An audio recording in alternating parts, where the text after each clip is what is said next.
1937년 남경의 한 막사. 일본 군들이 하루 일과를 마치고 부대 안으로 들어오고 있습니다. 일렬로 들어서 포승줄에 두 팔이 묶인 포로들은 종종 걸음으로 앞사람과 간격을 맞춰 막사 입구로 들어오고 있습니다. 포로를 발로 걷어차며 입구를 들어오는 일본군 사병들은 일본도를 허리에 찬 장교의 말 뒷공무니를 따라다니며 숨을 헐떡이고 있습니다. 장교의 검은색 말이 장교 막사 앞에 서자 막사에서 문을 열고 사병이 뛰쳐나옵니다. 말에서 내리는 일본 장교의 칼과 모자를 사병은 두 팔을 쭉 뻗어 받습니다. 어떡하래, 사마데시다! 수고하셨습니다!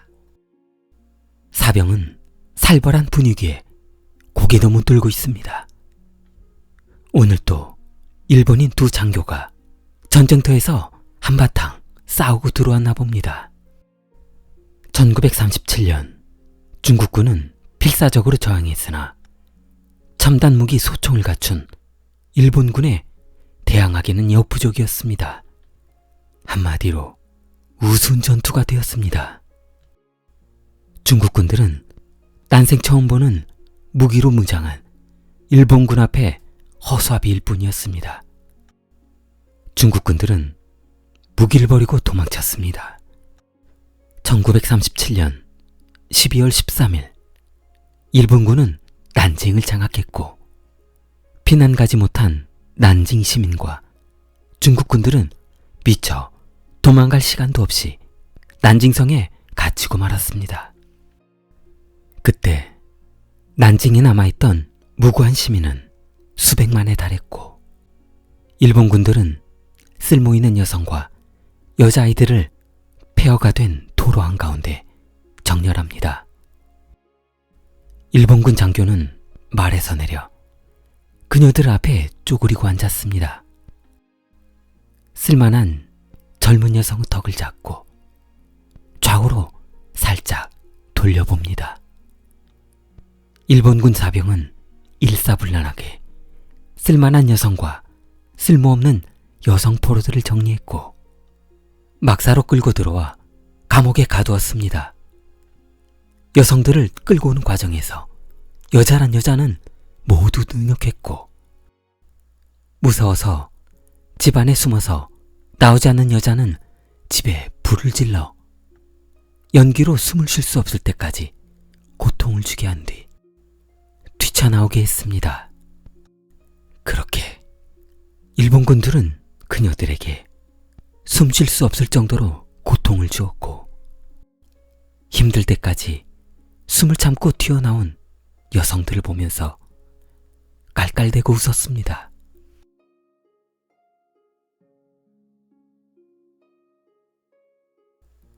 일본군 막사의 저녁 식사 시간이 끝나고 술을 마시는 막사에는 하루 일과를 불기 위해 몰려든 일본군들로 북적북적했습니다.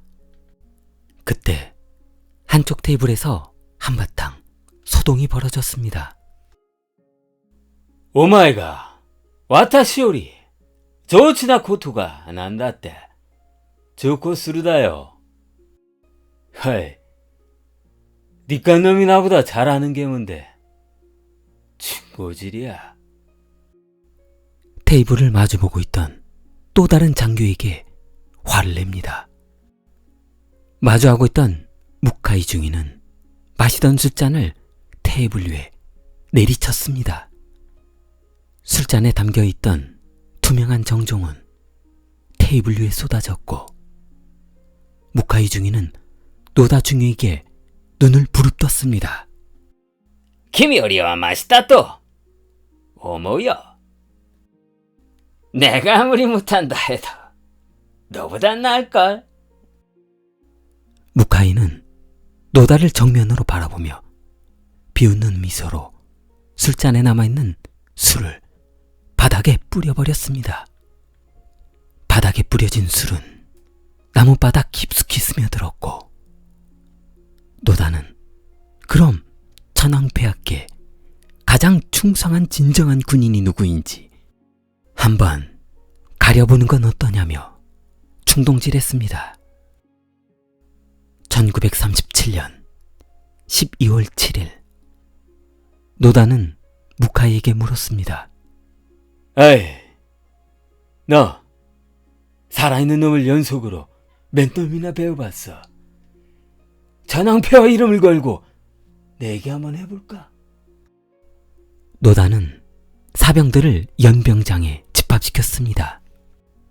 영문을 모른 채 연병장에 집합한 병사들은 수군거렸습니다. 아니 도대체 이 시간에 무슨 일이야? 저 인간들 또 시작한 거야? 연병장에서 사병들은 노다의 명령만을 기다리고 있습니다. 감옥에 있는 여자를 일단 200명 끌고 나오라는 것이었습니다. 오른쪽에 100명, 왼쪽에 100명을 한 줄로 배치하고 호명하면 순서대로 두 병사가 여자 포로를 잡고 있으라는 것이었습니다.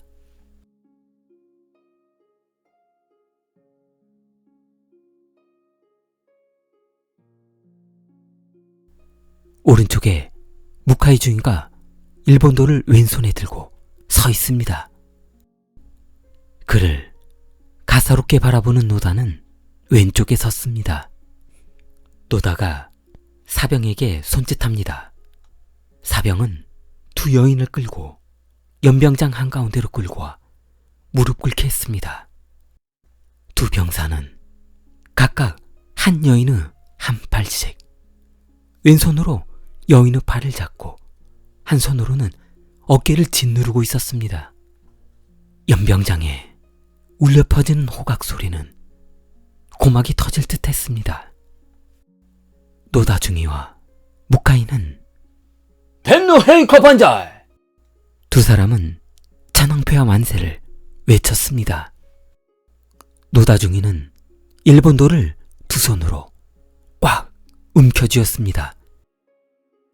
오른손은 칼자루와 칼날 끝부분을 잡고 왼손은 칼잡이의 아랫둥을 잡고 있었습니다. 호각이 울리자 노다는 두 손으로 잡았던 칼자루를 빨래 쥐어짜듯 쥐어짜며 머리 정수리 위로 두 팔을 올렸습니다. 노다 중위는 거침없이 칼을 내리쳤습니다. 무카이는 감탄했습니다. 너다 상은 すごいです. 大したもんだね. 기다리고 있던 무카이도 일본도를 내리찍었습니다. 그렇게 한순간에 50여 명의 시신은 연병장 한쪽 구석에 차곡차곡 쌓이기 시작했고 그래, 이 맛이지. 살아있는 뼈를 썰어내는 이런 기분 말이지. 살아있는 뼈를 썰어내는 이런 짜릿한 기분이라며 무카이는 누가 100명까지 먼저 가는지 두고 보자며 속도를 내고 있습니다. 연병장에서 굴러다니는 낙엽들은 널브러진 여인들의 눈동자와 마주보며 뒤엉켰고 살아있는 여자를 끌고 오느라 힘에 부쳐 엎어지는 일본군 사병도 웃음거리가 되었고 목이 잘린 시체를 연병장 구석으로 드러나르다 시체에 발이 걸려 넘어진 사병도 웃음거리가 되었습니다. 구경하고 있던 사병들은 복수하며 배를 움켜쥐고 있습니다. 그들이 베어둔 여인의 시신은 어느덧 배구에 달했고 무카이는 칼날이 무뎌진 일본도를 유심히 바라보며 이대로 너한테 질 수는 없지. 빠가야로. 거친 숨을 몰아쉬는 노다중이는 힘들면 이제 그만 포기하라며 무카이를 설득해봅니다. 무카이, 이미 100명이 넘었는데 힘들면 포기하지 그래. 웃기지마. 300명까지 가보는 건 어때? 두 장교의 목표는 300명으로 바뀌었습니다. 연병장 오른쪽에 줄 서 다음 순서를 기다리던 여인들은 무서워서 숨이 턱 밑에까지 찼습니다. 104번째 여인이 끌려나가고 낭떠러지에 매달려 있는 105번째 여인은 심장이 터질 것 같았습니다. 한 번만 더 해보고 결정할게. 다음!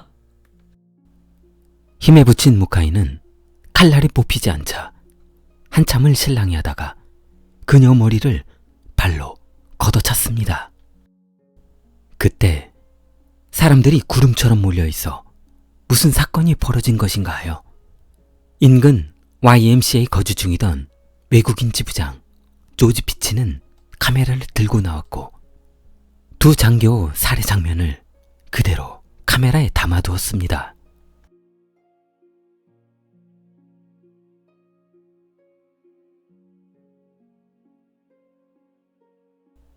일본 전역에는 각종 신문에 두 장교 시합이 대서특필되었습니다. 진정한 일본의 무사라며 두 사람은 훈장을 받았습니다.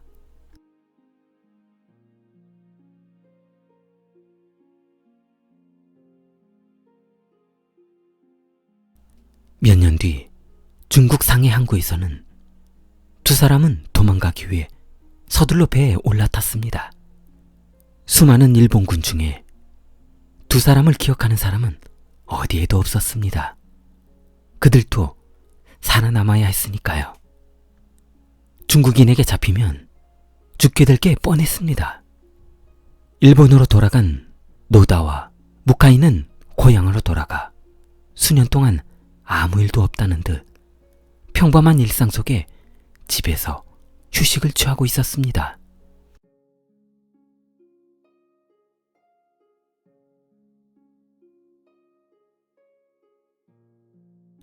(1945년 11월) 중국 정부는 전범처리위원회를 설립합니다.